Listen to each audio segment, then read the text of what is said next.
Episode 63ல பார்த்தீங்கன்னா வந்து, எடுத்தோனே இந்த கிச்சனுக்கு வர ஆர்டர்ஸ்லாம் வந்து கம்மி ஆயிட்டே இருக்கு அப்படிங்கிறது தான் வந்து திரும்பவும் நம்ம ஜான் வந்து சொல்றாரு. ஸோ நம்ம ஏன் வந்து ஆர்கானிக்கா வந்து மாத்தக்கூடாது? ஆர்கானிக் தான் எல்லாம் விரும்புறாங்க அப்படிங்கிறப்போ, நம்ம நெடுமாறன் செம்ம டென்ஷன் ஆகுறாரு. போறாரு நேரா ஏதோ ஒண்ணு செய்றாரு. இதுதான் நெடுமாறனோட சிக்னேச்சர் டிஷ் அப்படின்னுவாரு. அந்த இடத்துல நம்ம ஜான் வந்து நெடுமாறன்ட்ட எவ்வளோ வாங்கி கட்டினாலும் சரி, யோசிக்காம தான் அடுத்த வாட்டி பேசுவாரு. அதே மாரி "ஷூரா?" அப்படின்னு கேட்டுருவாரு. "How dare you trigger my ego" அப்படின்னு சொல்லிட்டு நம்ம நெடுமாறன் கத்துறது. இந்த டயலாக சொல்றப்போ என்னன்னு தெரியலங்க. சிரிப்பு தான் வருது. ஒருவேளை எனக்கு மட்டும் தான் இப்படி ஃபீல் ஆகுதா என்னன்னு தெரியல. நெடுமாறன் கோவமா பேசினாலே எனக்கு அப்பப்போ சிரிப்பு வர ஆரம்பிச்சிருச்சு இப்பலாம். அண்ட் எனக்கு இந்த எபிசோட்ல ரொம்பவே பிடிச்ச விஷயம் என்ன அப்படின்னு பார்த்தீங்கன்னா, நம்ம கார்த்திக் வந்து நெடுமாறன்ட்ட போய் பேசுவாரு. கார்த்திக் வந்து இதுக்கு முன்னாடியே வந்து சொல்லியிருப்பாரு.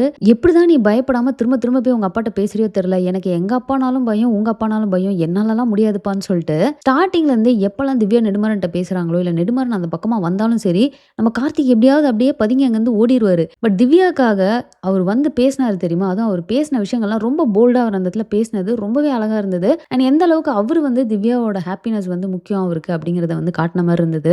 ஒரு அப்பாவா நீங்க அங்க இருக்கணும். வெளிய எவ்வளவோ இடம் இருக்கு கல்யாணம் பண்ணிக்கிறதுக்கு. பட் அவ இந்த ரெசார்ட்டுக்கு வந்ததே உங்களுக்காக தான். நீங்க எப்படியாவது அவ கூட அந்த கல்யாணத்துல இருக்கணும் அப்படிங்கிறதுக்காக தான் அவ இங்க வந்திருக்காளே. ஸோ தயவு செஞ்சு புரிஞ்சுக்கோங்க. கொஞ்சம் வாங்க அவகிட்ட பேசுங்க. அவளுக்கு நீங்க வேணும் அப்படிங்கிற மாரி எவ்வளவோ அவர் பேசிட்டு அவர் அங்கிருந்து போயிருவாரு. நெக்ஸ்ட் பாத்தீங்கன்னா நம்ம வெற்றி அண்ட் ரம்யா. அதாவது ரம்யா என்ன பண்ணுவாங்கன்னா வந்துட்டு, நான் என்னோட ட்ரெய்னிங் முடிஞ்சோனே நான் வேணா உனக்கு அசிஸ்டன்ட்டா ஜாயின் பண்ணிக்கவா? அப்படின்னு கேட்பாங்க. என்ன நீ பைத்தியமா? உனக்கு மூளையே வேலை செய்யாதா? உனக்கு என்னைக்குமே கனவ வந்து இங்க வைக்கணும். ஏரோப்ளேன் டிரைவர் ஆகணும்னு யோசிச்சா தான் அட்லீஸ்ட் ஒரு ஆட்டோ டிரைவராவது ஆக முடியும். நீ இப்படி யோசிச்சுட்டு இருந்தேன்னு வச்சுக்கோயேன், ஒரு ஸ்க்ரூ டிரைவரா கூட ஆக முடியாது அப்படிங்கிற மாரிலாம் கொஞ்சம் பேசிட்டு இருப்பாரு.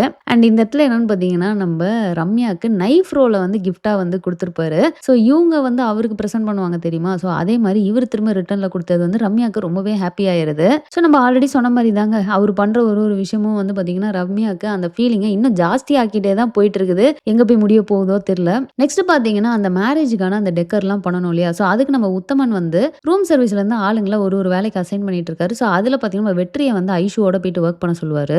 போன வாட்டி நோட் பண்ணீங்கன்னா, நம்ம ஐஷு வந்து வெற்றிய என் கூட அனுப்பாதீங்க. வேற யாராவது அனுப்புங்க அப்படின்னு கேட்டிருப்பாங்க. பட் இந்த வாட்டி நம்ம வெற்றியே பார்த்தீங்கன்னா, இல்ல சார் நான் வந்து ஸ்டேஜ் டெக்கரே பார்த்துக்கிறேன். நீங்க வந்து இந்த ஒர்க்குக்கு வந்து வேற ஆள அனுப்பிருங்க அப்படிங்கிற மாரி சொல்லிட்டு நம்ம வெற்றி அங்கருந்து போயிடுறாரு. அது நம்ம ஐஷுவ ரொம்பவே ஹர்ட் பண்ற மாரி காட்டியிருப்பாங்க. அண்ட் த்ரூ அவுட் பார்த்தீங்கன்னா, அந்த டெக்கர் பண்ணிட்டு இருக்க டைம் ஐஷு ஒரு பக்கம், வெற்றி ஒரு பக்கம் இருந்தாலும் 2 பேரும் மாத்தி மாத்தி பார்த்துக்கிறது. அண்ட் நம்ம வெற்றி பார்த்தோனே ஐஷு திரும்புறது, ஐஷு பார்த்தோனே வெற்றி திரும்புறது. 2 பேரும் பார்க்காத டைம்லலாம் மாத்தி பார்த்துக்கிறது அப்படின்னு சொல்லிட்டு, அது ஒரு மாரி அவங்களுக்குள்ள இருக்க அந்த ஜென்யூனான ஃபீல வந்து அவங்க வந்து காட்டிட்டே தான் இருக்காங்க. என்னதான் அவங்களுக்குள்ள கோவம் பேசல அப்படின்னாலும், அவங்களுக்குள்ள இருந்த அந்த பாண்டோ, இல்ல அந்த ஃபீலோ எதுவுமே வந்து இன்னும் மாறல அப்படிங்கிற மாரி இருந்தது. ஸோ இப்பதாங்க ஒரு த்ரில்லிங்கான ஒரு விஷயம் அப்படின்னு சொல்லிட்டு ஆரம்பிச்சாங்க. என்ன அப்படின்னு பார்த்தீங்கன்னா, குக் பண்ணிக்கிட்டு இருக்கிற இடத்துல நம்ம ஐஷு வந்து ரம்யாவ தனியா விட்டுட்டு, "இதெல்லாம் பார்த்துக்கோ பத்திரமா நான் போயிட்டு வந்துடுறேன்" அப்படின்னு சொல்லிட்டு அங்கருந்து கிளம்பிடுறாங்க. நமக்கு தான் தெரியுமே ஆல்ரெடி இந்த பிரியா வந்து இந்த மாரி ஒரு வேலைய பார்க்க போறாங்க. அதாவது எதையோ கொண்டு வந்து கலக்க போறாங்க அப்படின்ட்டு. ஐய்யயோ! ரம்யாவ தனியா விட்டு போயிட்டாங்களே! இப்ப ரம்யா வெற்றின்னு லிங்க் ஆயிருமோ அப்படின்ட்டுலாம் ஒரு மாரி நான் ஓவர் திங்க் பண்ண ஆரம்பிச்சுட்டேன். இந்த போர்ஷன்ல மட்டும் எனக்கு ஏதோ டிவி சீரியல்ல பார்த்த மாரியே இருந்தது. கடகடன்னு கரெக்ட்டா வெற்றி அந்த பக்கம் வராரு. ரம்யா இங்கேருந்து வேகமா போறாங்க. போயிட்டு வெற்றிய வந்து டேஸ்ட் பண்ணி பாருன்னு கூப்பிடுறப்போ, அவர் நான் வரமாட்டேன்னுவாரு. இந்த கான்வர்சேஷன் கொஞ்ச நேரம் நடந்திருந்தா பரவால்ல. ஆனா எவ்வளோ நேரம் போகும் அப்படின்னு பார்த்தீங்கன்னா, அந்த பக்கம் வந்து நமக்கு பெருசா இல்ல. மியூசிக்க போட்டு மியூட்ல தான் காட்டுறாங்க. ரொம்ப நேரமா ரம்யாவும் வெற்றியும் பேசிட்டு இருக்காங்க. பேக்கிரவுண்ட்ல பார்த்தீங்கன்னு வச்சுக்கோங்க, நம்ம பிரியா வந்து குடுகுடுன்னு ஓடி போறாங்க.